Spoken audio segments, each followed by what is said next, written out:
start walking this way, you want to go on a farm tour. Farm tour? Doghead Farm.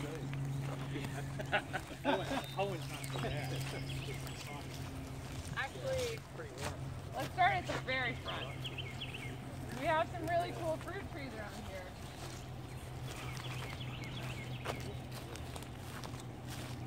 So these are two very unique fruit trees. Some people call this a shrub, but this is the flying dragon fruit. It's the only cold hardy citrus we can grow here. And they say it looks like a flying dragon when all the leaves and the fruit has fallen, and then it's just got these crazy thorns.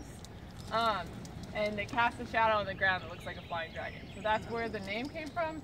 It's technically called a trifoliate orange, so it's technically an orange, but it looks like a small golf ball sized lemon, and it tastes like a lemon and like a pine tree. But it's really delicious in cocktails, and that's actually all we do with it. This is the only fruit we sell, and we sell it to restaurants. Is that part of your mission? Get your clients all liquored up? Yeah, cocktails are a big part of our mission. We have a margarita bike blender that we bring out here on happy hours to keep people leading and splitting margaritas.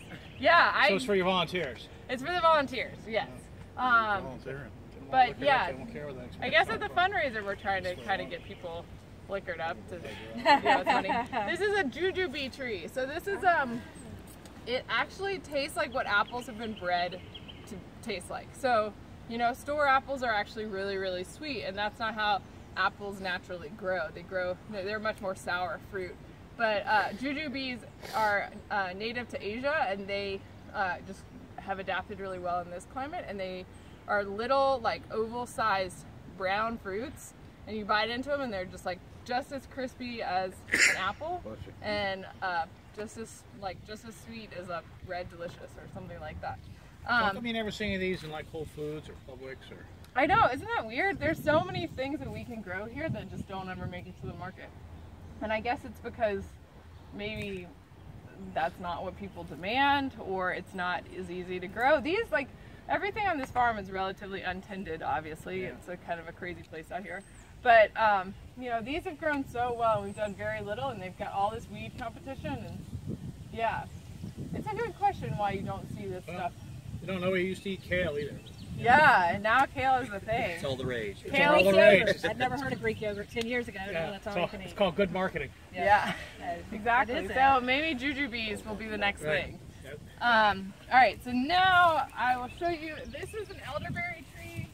Elderberry has all sorts of magical healing powers, cures colds and stomach problems and blah, blah, blah. And you can sell elderberry berries for like $50 a pound. So wow. We've never done it because this tree is obviously really young, but it's a really cool tree. Persimmons here, this is an Asian persimmon. Native persimmons grow like wildfire here. When a native persimmon drops its fruit, up pops a tree. So persimmons and mulberries are like that. They can just kind of grow anywhere. And it's mulberry season now, so once you start noticing that the streets are purple or the sidewalks are purple, that's mulberries. So down here, we'll keep going through our fruit trees. I feel like everybody knows what this is, right? The fig, yes. So that's our fig tree. I assume y'all planted these, or we planted these, yeah. And then these are our 4 serviceberry trees. So serviceberries are, the name comes from the holy services around Easter. That's when these trees are flowering. Some people also call it the shad bush. Shad is like a fish in the eastern U.S. rivers, and when the shad run, this tree is flowering. I never heard of a shad. I'd never seen a shad or heard of a shad until I started working with fruit. But serviceberries grow these things that are like blueberries, but they have like a little bit of a vanilla flavor. A lot of people plant them for here. We give them to homeless people. But they're really delicious. So we'll walk this way. This crazy plant is a walking onion. So it's putting up its seed head right now, and the head will get really heavy and it'll fall to the ground, and it'll lay down roots and it'll pop back up an onion. So this is gonna walk, you know, we'll try to train it to walk in a straight line, but it's probably gonna walk all over the earth right here. They're really awesome. We probably started out with like 10, and now we have this. this year we'll, you know. In what period of time? In about, I guess maybe like 8 to 10 months. Oh wow. Yeah. Wow. You planted 8 to 10? We planted about 10. 10 months ago. Yeah. Jeez. Gee whiz. Yeah, no kidding. Yeah, they're awesome. So this is our cover crop stand.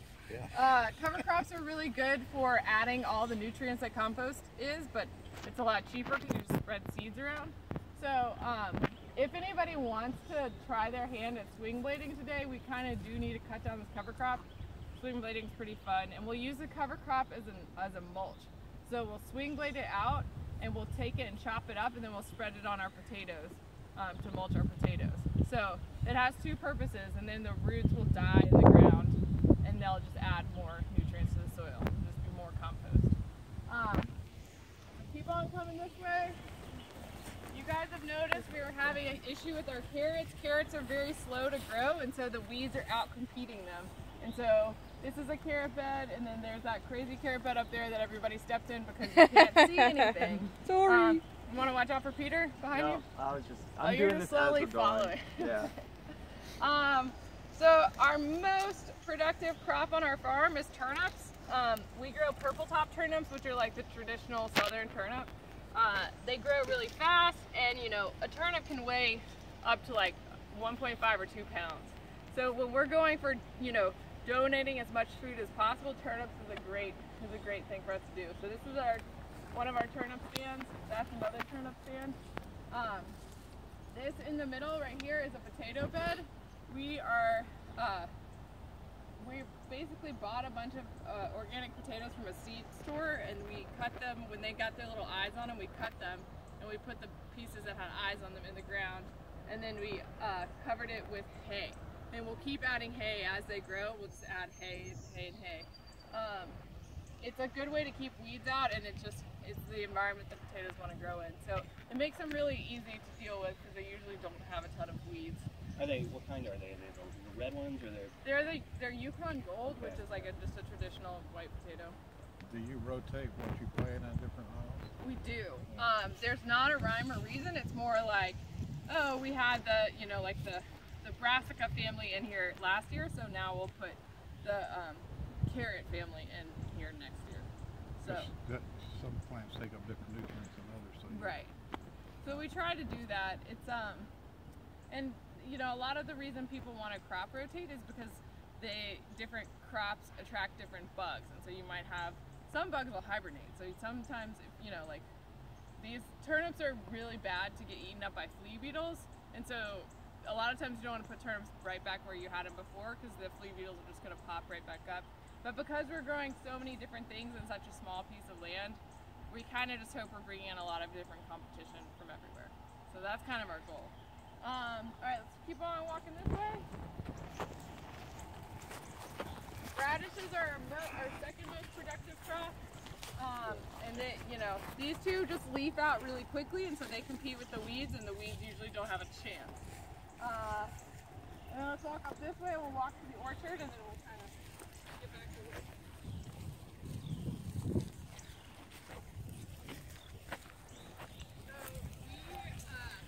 We don't have irrigation on this farm. We are fortunate that we had a contact at Salesforce, and they have a grant program for projects, and so they are helping us find gravel for our driveway and then irrigation. But in the meantime, while we haven't been irrigating, we have been doing this practice called frugal culture, which means we dig a ditch in the ground and we fill the ground with rotten wood. So you've seen a lot of these like stumps everywhere. We'll put things like that in the ground in the ditch, and then we'll cover back up with soil and compost, and the wood acts like a sponge. So as it's rotting, it's retaining more and more water, and so it'll just be slowly releasing water to the roots of the plants. So it's just like a smart way for us to save on time and the expense of, we borrow water from our neighbors. So from, you know, running over there and hooking up hoses and watering everything. So cool tree. This is like this is more weird trees up here. This one, anybody want to guess what this little fruit is right here? It's usually purple. I vaguely remember seeing that in Oh, the yeah. presentation. I can't remember what it was called. It's usually purple, sometimes it's red and yellow. It is a plum. So these are two. Is it? That wasn't what I was thinking it was. These are two plum trees right here. Up here, if you want to watch this right here. This is a really cool tree.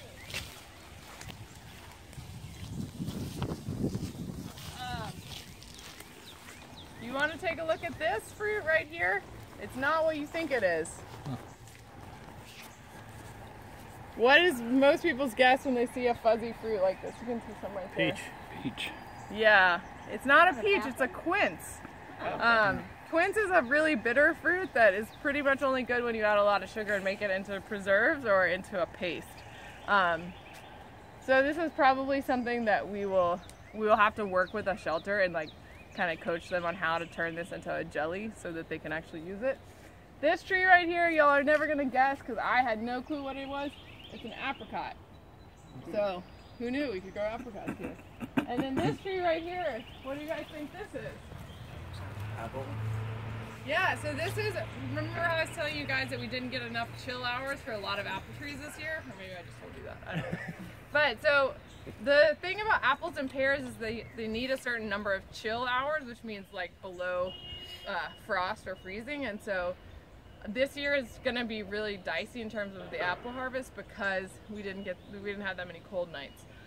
But this is a low chill hours tree, so it's producing apples. This one, there's one right there that's actually producing even more, but unfortunately it's questionable why the apples are already turning red. I mean, it's not even May and we have red apples, and usually we harvest apples in July. So we're gonna hope that they hold on, they get a little bit bigger before they start dropping. But yeah, usually when apples start to turn red, that's towards the end of their time on the tree. But who knows? I have a theory about this dead zone. Like there's something really bad in the ground right here, and that's why these trees are dying. Mark, you want to get a Maybe sample of this? concrete. Take it back. Take it back to the office and see what we're working in. All right, and I have one more tree I want to show you. This is another random tree that you may never be able to guess what it is. This is a pineapple guava. So this is like the only tropical fruit we can grow here. I've never actually tasted a pineapple guava. These trees have never made fruit. It looks like we have the flowers coming on, and so hopefully if the flowers come on, that means we'll get some fruit and we'll be able to taste what a pineapple guava is. I think that quince might pair well with some gin and simple syrup. Man, y'all could just start a bar out here. So yeah, that's kind of the deal. Do you guys want to switch jobs? Do some people want to go try hoeing for a while, or does anybody? I'll do some sling blade. Okay, swing blading. Determined. Okay, mulch. I'll stay with a mulch. Mulchers. Mission. Yeah, Okay,